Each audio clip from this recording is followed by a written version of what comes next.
നമസ്കാരം പ്രിയമുള്ളവരെ, കഴിഞ്ഞ ഏതാനും ദിവസങ്ങളായി ആരോപണ പ്രത്യാരോപണങ്ങളുമായി മുന്നോട്ട് പോവുകയാണ്.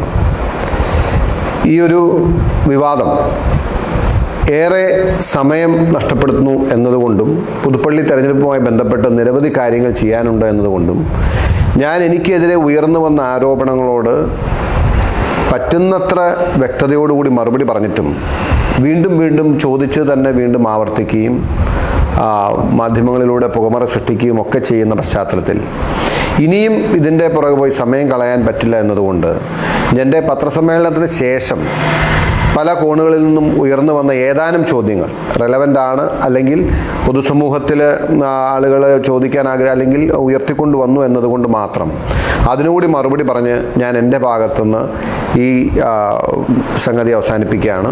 ഒരിക്കൽ കൂടി അതിനുള്ള മറുപടി പറയാൻ ആഗ്രഹിക്കുകയാണ്. ചർച്ചകളിൽ ഉയർന്നു വന്ന ഏതാനും കാര്യങ്ങൾ ക്വസ്റ്റ്യനായിട്ട് ആ ക്വസ്റ്റ്യൻ വൈസ് അതിനുള്ള റിപ്ലൈ എന്ന പോലെ പോയാൽ കുറച്ചുകൂടി നന്നായിരിക്കും എന്ന് എനിക്ക് തോന്നുന്നു.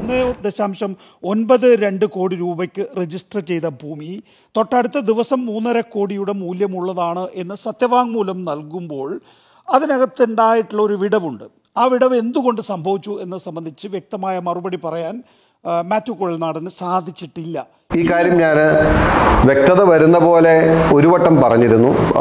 ആ പ്രോപ്പർട്ടിയുമായി ബന്ധപ്പെട്ട കച്ചവടം നടക്കുന്നത് ഏകദേശം 8-9 മാസങ്ങൾക്ക് മുമ്പാണ്. ആ സമയം മുതൽ ഞങ്ങൾ ആ പ്രോപ്പർട്ടിയിൽ പല കാര്യങ്ങളും, അതിൻ്റെ ബൗണ്ടറി വാള് മുതൽ ലാൻഡ്സ്കേപ്പിംഗ് മുതൽ ഇൻറ്റീരിയറിലെ റീഫർബിഷിംഗ് അടക്കം നല്ല നിലയിൽ ഇമ്പ്രൂവ്മെൻറ്റ്സ് നടത്തി വന്നിരുന്നു. പക്ഷേ രജിസ്ട്രേഷൻ ഞങ്ങൾ പൂർത്തിയാക്കിയിരുന്നില്ല പല കാര്യങ്ങൾ കൊണ്ട്. പക്ഷേ ഞാൻ തെരഞ്ഞെടുപ്പിൽ സ്ഥാനാർത്ഥിയായപ്പോൾ ഇമ്മീഡിയറ്റ് ആയിട്ട് രജിസ്ട്രേഷൻ പൂർത്തിയാക്കാൻ പറഞ്ഞു. ഞാൻ രജിസ്ട്രേഷന് വേണ്ടി പോയിട്ടുണ്ടായിരുന്നില്ല. മൊത്തം ഭൂമിയും രജിസ്റ്റർ ചെയ്യാനാണ് പറഞ്ഞത്. 3 പേരുടെ പേരിലാണ് ഭൂമി കടന്നത്. അമ്മ സ്ഥലത്തുണ്ടായിരുന്നുകൊണ്ട് അവർ വന്ന് രജിസ്റ്റർ ചെയ്ത് തന്നു. മക്കൾ ട്രാവലിലായിരുന്നുകൊണ്ട് പിന്നീടാണ് ഞാൻ തെരഞ്ഞെടുപ്പിൽ മത്സരിച്ച് MLA ആയതിനു ശേഷം 5-6 മാസം കഴിഞ്ഞിട്ടാണ് ബാക്കിയുള്ള ഭാഗം രജിസ്റ്റർ ചെയ്തത്. അതുകൊണ്ടാണ് അന്നത്തെ ആദ്യത്തെ രജിസ്ട്രേഷൻ 1.92 എന്ന് കാണിക്കാനിടയായത്. അതിൻ്റെ ബാക്കിയുള്ള ഭൂമി രജിസ്റ്റർ ചെയ്തതും ആ പ്രോപ്പർട്ടിയിൽ വരുത്തിയ ഇമ്പ്രൂവ്മെൻറ്റ്സും ചേർത്തിട്ട് വരാവുന്ന മാർക്കറ്റ് വാല്യൂ, ആ വാല്യൂ എനിക്ക് എവിടെ നിന്നാണ് കിട്ടിയതെന്ന് ചോദിച്ചാൽ എൻ്റെ ഓഫീസിലെ ഫിനാൻസ് കൈകാര്യം ചെയ്യുന്ന കുട്ടിയോട് ആ പ്രോപ്പർട്ടി ഇൻവെസ്റ്റ്മെൻറ്റുമായി ബന്ധപ്പെട്ട് നമുക്ക് എത്ര ഇതാണെന്ന് ചോദിച്ചപ്പോൾ എന്നോട് പറഞ്ഞ എമൗണ്ട് ആണ് ഞാൻ അവിടെ കുറിച്ചത്. ഇതാണ് ഇതിൻ്റെ ഒരു യാഥാർത്ഥ്യം. ഇത് ഞാൻ ഒന്ന് എക്സ്പ്ലെയിൻ ചെയ്തതാണ്, ഒരിക്കൽ കൂടി മനസ്സിലാവാൻ വേണ്ടി എക്സ്പ്ലെയിൻ ചെയ്തു. ഭൂപതിവ് ചട്ടപ്രകാരം കുഴൽനാടൻ തനിക്ക് കേരളത്തിൽ എവിടെയും വീടില്ല എന്ന് കാട്ടി താൻ ചിന്നക്കനാലിൽ താമസിക്കുന്ന ആളാണ് എന്ന് പറഞ്ഞ് വീടിന് എന്ന പേരിൽ വ്യാജ ഒപ്പിട്ട് NOC വാങ്ങി എന്നുള്ളതൊക്കെയുള്ള ആക്ഷേപങ്ങളാണ്. അപ്പോൾ നിലവിലുള്ള കെട്ടിടം അദ്ദേഹം മറച്ചു വെക്കുകയും ചെയ്തിട്ടുണ്ട് പുതിയ NOCക്ക് അപേക്ഷിക്കുന്ന ഘട്ടത്തിൽ. അതേക്കുറിച്ചൊക്കെ ഇന്നലെ വാർത്താ സമ്മേളനത്തിൽ അദ്ദേഹത്തോട് ചോദ്യമായി വന്നിരുന്നു. പക്ഷേ അതിനെക്കുറിച്ചൊന്നും അദ്ദേഹം മറുപടി പറഞ്ഞു. ഇതാണ് രണ്ടാമത് പറയുന്ന ഒരു ആരോപണം. എനിക്കിത് എങ്ങനെയാണ് ഈ ഫാക്ട്സ് പലർക്കും മിസ്സാവുന്നതെന്ന് എനിക്കറിയില്ല. ഈ ആധാരം പരിശോധിച്ചാൽ അതിൻ്റെ 5-ാമത്തെ പേജിൽ ആധാരം ഞാൻ വേണമെങ്കിൽ നിങ്ങൾക്ക് വേണ്ടി ഡിസ്പ്ലേ ചെയ്യാം. 5-ാമത്തെ പേജിലെ 2-ാമത്തെ വരി കഴിഞ്ഞ് 3-ാമത്തെ വരി തുടങ്ങുമ്പോൾ ആധാരപ്രകാരമുള്ള 7.696 വസ്തുവിൽ പണിതിട്ടുള്ള 4000 സ്ക്വയർ ഫീറ്റ് വിസ്തീർണം വരുന്ന 4 നില കെട്ടിടത്തിനും ഈ കെട്ടിടത്തിനുള്ള സകല ഫിറ്റിംഗ്സിനും ഫർണിച്ചറുകൾക്കും വാട്ടർ ആൻഡ് ഇലക്ട്രിസിറ്റി ഫിറ്റിംഗ്സിനും വൈദ്യുത കണക്ഷനും മീറ്റർ ഡിപ്പോസിറ്റ് ലൈസൻസ് എന്നിവയ്ക്ക് കൂടി 75 ലക്ഷം രൂപയും ആധാരത്തിൽ സ്ഥലം മാത്രമല്ല കെട്ടിടവും കെട്ടിടത്തിൻ്റെ വിലയും കാണിച്ചിട്ടുണ്ട്. കെട്ടിടം ഉണ്ടെന്നുള്ള കാര്യം എവിടെയും മറച്ചു വെച്ചിട്ടില്ല. എന്തുകൊണ്ടാണ് വീണ്ടും ഇങ്ങനെ ആരോപണം ഉയർത്തിക്കൊണ്ട് വരുന്നതെന്ന് ചോദിച്ചാൽ എനിക്ക് മനസ്സിലാവുന്നില്ല. അപ്പോൾ ഇത് നിങ്ങൾക്ക് പരിശോധിക്കാം. ആധാരത്തിൻ്റെ 5-ാമത്തെ പേജ് 3-ാമത്തെ വരി. അപ്പോൾ ആ വീടിന് ലഭിച്ചിട്ടുള്ള അനുമതിയെ സംബന്ധിച്ചിടത്തോളം പോലും സംശയങ്ങൾ ഉയർത്തിയ സാഹചര്യത്തിൽ വീട് നിലവിൽ LA നിയമപ്രകാരം അനുവദിക്കുമ്പോൾ അത് റിസോർട്ടാക്കി മാറ്റാൻ, ഒരു വാണിജ്യ ആവശ്യത്തിനുള്ള അടിസ്ഥാന സൗകര്യമാക്കി മാറ്റാൻ പാടുണ്ടോ എന്നുള്ള അടിസ്ഥാനപരമായ ചോദ്യമുണ്ട്.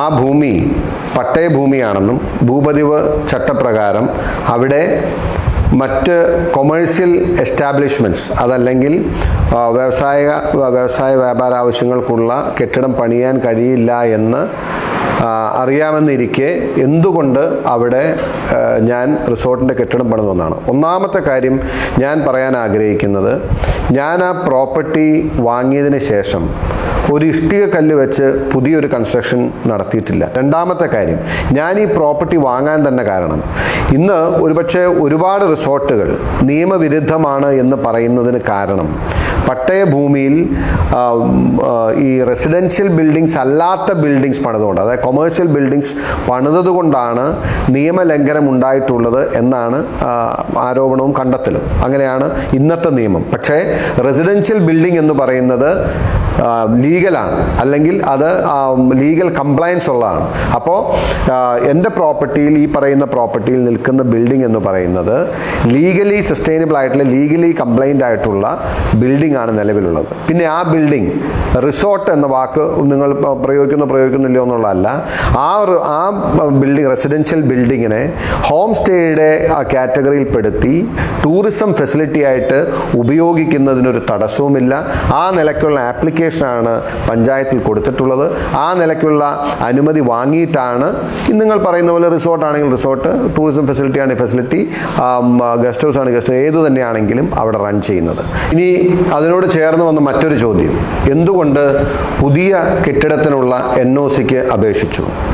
ഇടുക്കി ജില്ലയിൽ 8 വില്ലേജുകളിൽ പുതിയതായി അല്ലെങ്കിൽ ഏതെങ്കിലും കെട്ടിടം പണിയണമെന്നുണ്ടെങ്കിൽ, അത് റെസിഡൻഷ്യൽ ആണെങ്കിലും അല്ലാത്ത ഏതാണെങ്കിലും കെട്ടിടം പണിയണമെന്നുണ്ടെങ്കിൽ NOC വേണം എന്നതുകൊണ്ട് ഏത് കെട്ടിടം പണിക്കും NOC അപേക്ഷിക്കണം എന്നുകൊണ്ടാണ് NOC അപേക്ഷിച്ചത്. ആ നിലയ്ക്കാണ്.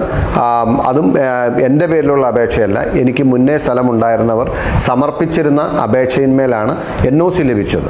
ഇനി അത് എന്തുകൊണ്ടാണ് സമർപ്പിച്ചതെന്ന് ചോദിക്കുന്നത്, അവർക്ക് രണ്ടാമതൊരു കെട്ടിടം എന്തുകൊണ്ട് അവർ പണിയുന്നു എന്ന ചോദ്യത്തിന് പ്രസക്തി ഉണ്ട് എന്ന് എനിക്ക് തോന്നുന്നില്ല. പാർപ്പിട ആവശ്യത്തിന് ഈ 850 സ്ക്വയർ ഫീറ്റ് ഉള്ള 2 കെട്ടിടങ്ങളും 4000 സ്ക്വയർ ഫീറ്റ് ഉള്ളത് റിസോർട്ട്, ഈ പാർപ്പിടം റിസോർട്ടിന്റെ ഭാഗമാക്കി മാറ്റി. അതാണ് പ്രശ്നം. ഇവിടെ ഉയർന്നു വരുന്ന പുതിയ ഏറ്റവും ഒടുവിലത്തെ ആരോപണം പരിശോധിച്ചാൽ തോന്നുക, ഞാനവിടെ പ്രോപ്പർട്ടി വാങ്ങിയതിന് ശേഷം NOC അപേക്ഷ അല്ലെങ്കിൽ അനുമതി നേടിയോ നേടാതെയോ പുതിയ കെട്ടിടം പണിതു എന്ന നിലയിലാണ് ഉയർത്തിക്കൊണ്ടുവരുന്നത്. ഒരു കാര്യം ഞാൻ അർത്ഥശങ്കയ്ക്കിടയില്ലാതെ പറയാൻ ആഗ്രഹിക്കുന്നു. ഞാൻ ആ പ്രോപ്പർട്ടി വാങ്ങിയതിന് ശേഷം ഈ സമയം വരെയും പുതിയതായി ഒരു കെട്ടിടവും അവിടെ പണിതിട്ടില്ല. ഒരു ഇഷ്ടികക്കല്ല് വെച്ച് പുതിയൊരു കൺസ്ട്രക്ഷൻ നടന്നിട്ടില്ല. ഉണ്ടായിരുന്ന കൺസ്ട്രക്ഷനിൽ, നേരത്തെ ഉണ്ടായിരുന്ന ബിൽഡിങ്ങിൻ്റെ റീഫർബിഷ്മെൻറ്റ് അല്ലെങ്കിൽ നമ്മൾ ഇൻറ്റീരിയേഴ്സ്, ലാൻഡ്സ്കേപ്പിംഗ്, ആ തുടങ്ങിയ പ്രവർത്തനങ്ങളാണ് അവിടെ നടന്നത്. നിങ്ങൾക്ക് ആർക്കും വന്ന് വേണമെങ്കിൽ കാണാം, പരിശോധിക്കാം. ആ പഴയ കെട്ടിടത്തിൻ്റെ അകത്ത് നിന്ന് നമ്മൾ ഇൻറ്റീരിയർ റീവർക്ക് ചെയ്യുകയും ലാൻഡ്സ്കേപ്പിംഗ് ചെയ്യുകയും തുടങ്ങിയ പണികൾ മാത്രമാണ് ചെയ്തത്. പുതിയതായിട്ട് ഒരു കെട്ടിടവും ഞാൻ എൻ്റെ പ്രോപ്പർട്ടി എൻ്റെ കയ്യിൽ വന്നതിന് ശേഷം പണിയുകയോ അതിനുവേണ്ടി പരിശ്രമിക്കുകയോ ചെയ്തിട്ടില്ല. ഇനിയും വ്യക്തത വരാത്തവരെ വ്യക്തത വരുത്താൻ കഴിയുമെന്ന് ഞാൻ കരുതുന്നില്ല. കാരണം ഉറങ്ങുന്നവരെ ഉണർത്താൻ പറ്റും, ഉറക്കം നടിക്കുന്നവരെ ഉണർത്താൻ പറ്റത്തില്ല. അവസാനിപ്പിക്കുന്നതിന് മുമ്പ് പക്ഷെ ഞാൻ ചോദിച്ച ഒരു ചോദ്യത്തിന് ഇതുവരെയും ആരും മറുപടി പറയുന്നില്ല. ഒറ്റ കാര്യമേ ചോദിച്ചുള്ളൂ, വീണ വിജയൻ്റെ അക്കൗണ്ട്സ് പുറത്തുവിടാൻ നിങ്ങൾ തയ്യാറാണോ? വീണ വിജയൻ്റെ അക്കൗണ്ട്സ് പരിശോധിക്കാൻ നിങ്ങൾ അനുവദിക്കുമോ? ഇനി ഇതിന് മറുപടി പറയാതെ ഇനിയും അന്തരീക്ഷത്തിൽ ചോദ്യങ്ങൾ ഉയർത്തി പുകമറ സൃഷ്ടിക്കാൻ ശ്രമിക്കരുത്. ഇനി ഉള്ള ചർച്ചകൾ അതിനുള്ളൊരു മറുപടി കിട്ടിയിട്ടാവാം. വീണ്ടും കാണാം. നന്ദി.